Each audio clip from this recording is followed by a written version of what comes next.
बिस्मिल्लाहिर्रहमानिर्रहीम। अस्सलाम वालेकुम स्टूडेंट्स, मैं हूं आपका टीचर फहद हुसैन और आज जो हम सब्जेक्ट पढ़ रहे हैं वो है कोर हार्डवेयर। कोर हार्डवेयर के अंदर जो आज हम टॉपिक डिस्कस करने जा रहे हैं वो तो आपकी नॉलेज में इजाफा करेगा ही करेगा, लेकिन जब भी आप मार्केट का रुख करते हैं कंप्यूटर या लैपटॉप लेने के लिए, वहाँ आपको एक बेस्ट कंप्यूटर बनाने में मदद करेगा। जी हाँ, जैसे कि हमें पता है कि कंप्यूटर का जो ब्रेन होता है उसको हम बोलते हैं माइक्रो प्रोसेसर। तो माइक्रो प्रोसेसर के अंदर हमें दूसरी आजकल टेक्नोलॉजी नज़र आ रही है, जैसे कि Core i3, Core i5 या Core i7 आ गया। क्या Core i3 के अंदर 3 कोर होते हैं या Core i5 के अंदर 5 कोर होते हैं या Core i7 के अंदर आपके 7 कोर होते हैं, या बिल्कुल एक स्टोरी अलग है। तो क्लास में आज ये हम टेक्निकल बात डिस्कस करने जा रहे हैं जो आपके बहुत फायदेमंद होगी।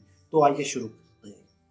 सबसे पहले CPU, जिसको बोलते हैं हम सेंट्रल प्रोसेसिंग यूनिट, जिसको हम ये भी बोलते हैं कि it's the brain of computer.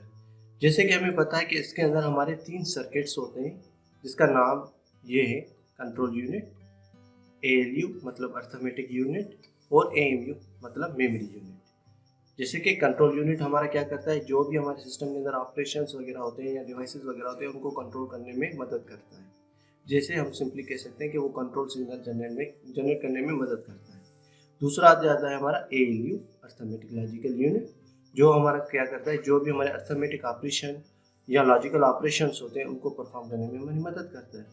Memory unit, ऐसे यूनिट्स मेमोरी यूनिट ये होता है जैसे कि हमारे रजिस्टर्स वगैरह कैशे वगैरह आ गई, वो मेमोरी जो हम इनसाइड CPU स्टोर कर सकते हैं, उस सर्किट को हम क्या बोलते हैं, मेमोरी यूनिट बोलते हैं। फिर क्या हुआ कि कंप्यूटर तो हमारा काम कर रहा था, लेकिन इतनी तेज़ी से काम नहीं कर रहा था जितना हमें चाहिए था।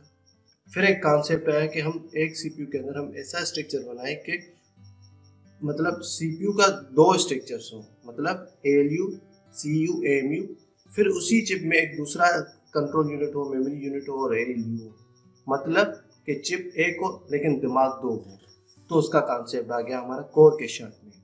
तो सबसे पहले जो कोर का शेप मिला हमें वो ड्यूल कोर मिला, फिर उसके बाद दूसरे शेप्स आते गए, लेकिन कुछ ऐसी मार्केट में भी चीज़ें आई जिनका नाम सुना गया Core i3, Core i5, Core i7। कुछ कंपनीज कितना भी हमारे लिए फ़ायदेमंद हो, लेकिन उनका काम यही होता है कि उनको बिजनेस करनी होती है।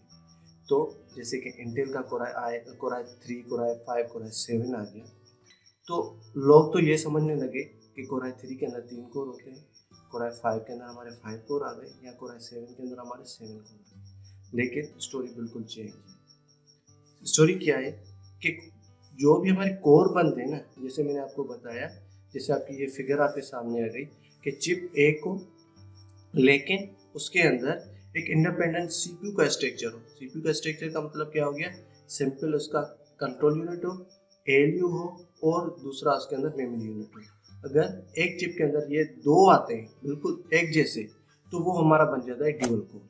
लेकिन चिप वो ही हो लेकिन इंडिपेंडेंट स्ट्रक्चर हमारा control unit, memory unit, ALU 4 आ गए, तो वो हमारा बन गया क्वाड कोर।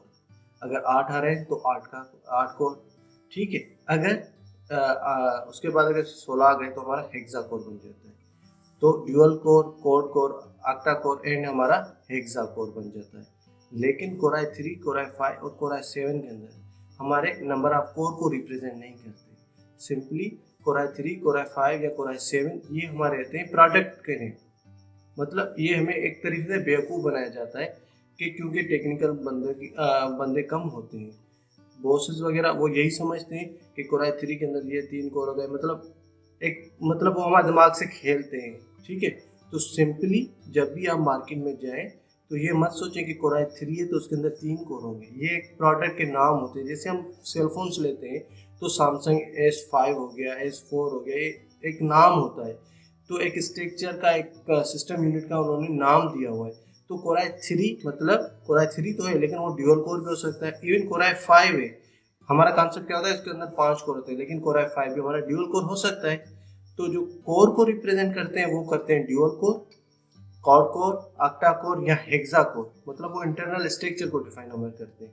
लेकिन Core i3, Core i5 या Core i7 ये हमारे कोर को रिप्रेजेंट नहीं करते, ये सिंपली हमारे जस्ट प्रोडक्ट नेम है। तो होप ये एक लेक्चर आपका बहुत इंफॉर्मेटिव रहेगा।